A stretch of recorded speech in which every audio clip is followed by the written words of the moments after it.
Bills QB Josh Allen wishes Texans WR Stefon Diggs nothing but the best after trade from Buffalo. Impersonal as it might seem to have their dynamic on-field relationship end with an exchange of phone texts, Bills quarterback Josh Allen made it clear on Thursday how much receiver Stefon Diggs meant to him during their 4 seasons together in Buffalo.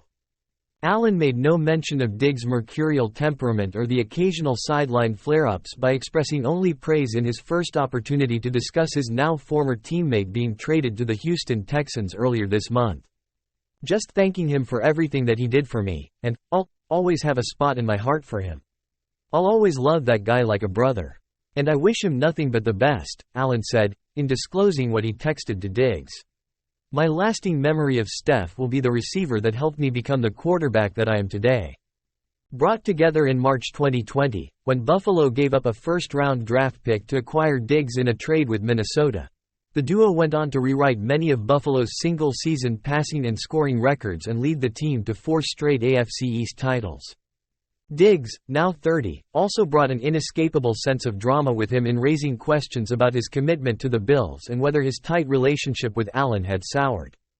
A day before being traded, Diggs posted a message, "You sure?" on the social media platform X in response to someone suggesting he wasn't essential to Allen's success.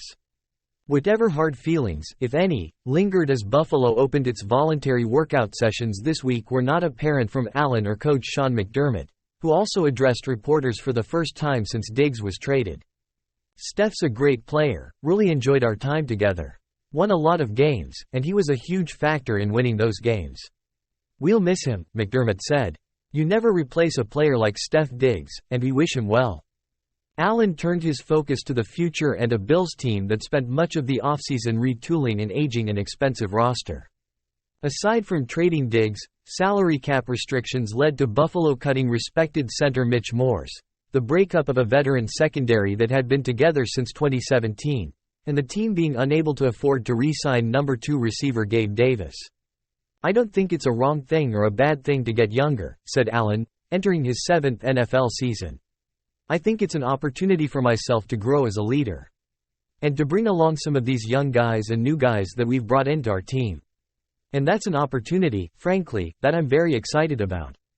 Despite the departures, the Bills' offense is not exactly lacking, even though general manager Brandon Beane is expected to target selecting a receiver with his first pick, currently 28th overall, in the draft next week. Receiver Khalil Shakir enters his 3rd year and tight end Dalton Kincaid enters his 2nd following promising seasons. Buffalo also added veteran experience in signing free agent receivers Curtis Samuel and Mac Hollins. While Beane acknowledged the Bills lack a true number 1 receiver, he noted there's less urgency to fill that spot now than in 2020 because of how much the offense has developed under Allen. Now that Josh has ascended to the player he is that a requirement? "I don't think so," Beane said. Diggs' role also began diminishing in the second half of last season, which coincided with Joe Brady replacing Ken Dorsey as offensive coordinator. Brady placed an emphasis on adding balance to a pass-heavy attack and getting more receivers involved, which led to an uptick in production for Shakir and Kincaid. While Diggs' numbers dropped, Buffalo's win total increased. With the Bills at 6-6, Diggs ranked 3rd in the NFL with 83 catches, 7th with 969 yards and tied for 3rd with 8 TDs receiving. Buffalo then closed the season with 5 straight wins in which Diggs combined for 24 catches for 214 yards and no scores. Diggs meant a lot. "You look at the statistics, they don't lie," Allen said, in referring to Diggs topping 100 catches and 1,000 yards in each of his 4 seasons in Buffalo. "I don't get paid to make changes on the team. I get paid to be the best quarterback that I can be and try to lead the guys on this team.